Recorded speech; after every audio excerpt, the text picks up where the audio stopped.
हमारी ज़िंदगी बहुत सारी मुश्किलों से भरी हुई है, पर कई बार हमारी ज़िंदगी में कुछ ऐसी बातें हो जाती हैं जिनका हमारे मन पर बहुत गहरा असर हो जाता है। जैसे किसी ने कुछ हमें कह दिया हो और वह बात हमारे मन में अटक गई है। हर बार वही बात याद आती है जिससे सिर में दर्द शुरू हो जाता है। और ऐसा एक ही बार नहीं होता, हमारा मन उस बात को बार बार, उस ख्याल को मन में लाता ही रहता है। इससे हमारी मेंटल हेल्थ थोड़ी डिस्टर्ब हो जाती है और इसके चलते हमें नींद भी कम आने लगती है। तो इस प्रॉब्लम से कैसे निकला जाए जिससे हमारा मन शांत रहे और हमें किसी बात का बुरा भी महसूस ना हो। इस प्रॉब्लम से बचने के लिए जब भी हमारा मन डिस्टर्ब हो जाए तो ट्रैवलिंग करें या फिर शॉपिंग करने के लिए चले जाए या फिर गेम खेलें या फिर ऐसी जगह चले जाएं जहां आपको बहुत अच्छा महसूस होता हो, जो जगह आपकी मन की पसंदीदा जगहों में से एक हो। मूवीज देख लो, ऐसी एक्टिविटीज करो जो आपके मन को व्यस्त करके रख सकें। यह सब टेम्पररी सॉल्यूशन है। अगर आपको आपके मन को शांत करना है तो आप मेडिटेशन कर सकते हो, और यह आपको खुद करना होगा। कम से कम 10 मिनट मेडिटेशन करने से आपको हज़ारों बेनिफिट्स मिल जाएंगे। आपकी लाइफ स्ट्रेस फ्री हो जाएगी, आप हेल्दी रहोगे और आपकी पर्सनालिटी में बहुत बदलाव आएगा और आपका मन शांत रहने लगेगा। अगर आपका मन फिर भी शांत ना हो तो यह तरीका आजमाएं। सबसे पहले पद्मासन में बैठे, अपनी आंखें बंद करके बस शांत बैठे रहें और फिर उस प्रॉब्लम को याद करें जिस वजह से आपका मन अशांत है, और फिर यह बात मन में लाए या फिर सोचे कि उस बात से आपका कुछ भी लेना देना नहीं है। धीरे धीरे सांसों पर फोकस करें और ऐसा 10 मिनट तक करते रहें।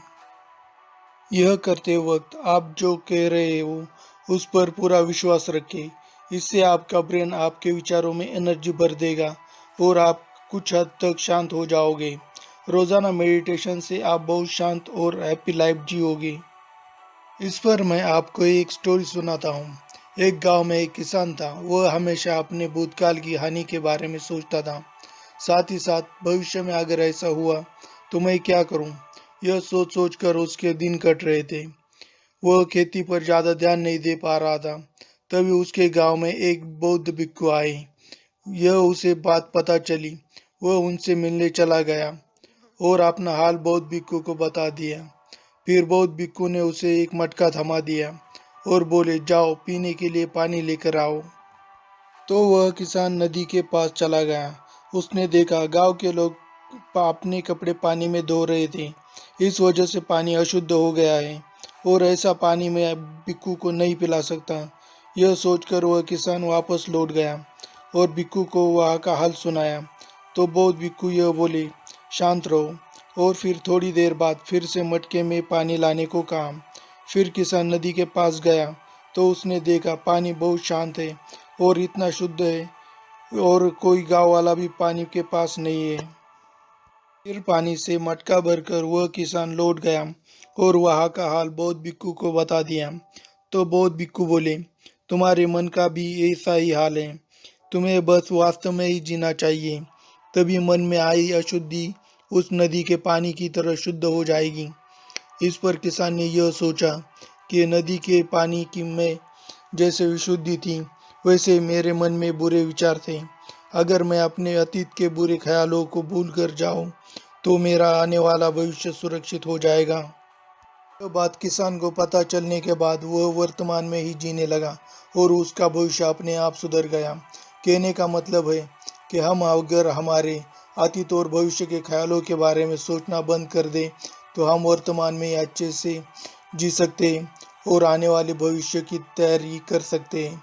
मन में चल रहे विचारों से अगर आप परेशान हो तो इस तकनीक को ज़रूर आजमाएं। इसे कहते हैं जीरो थॉट टेक्निक्स।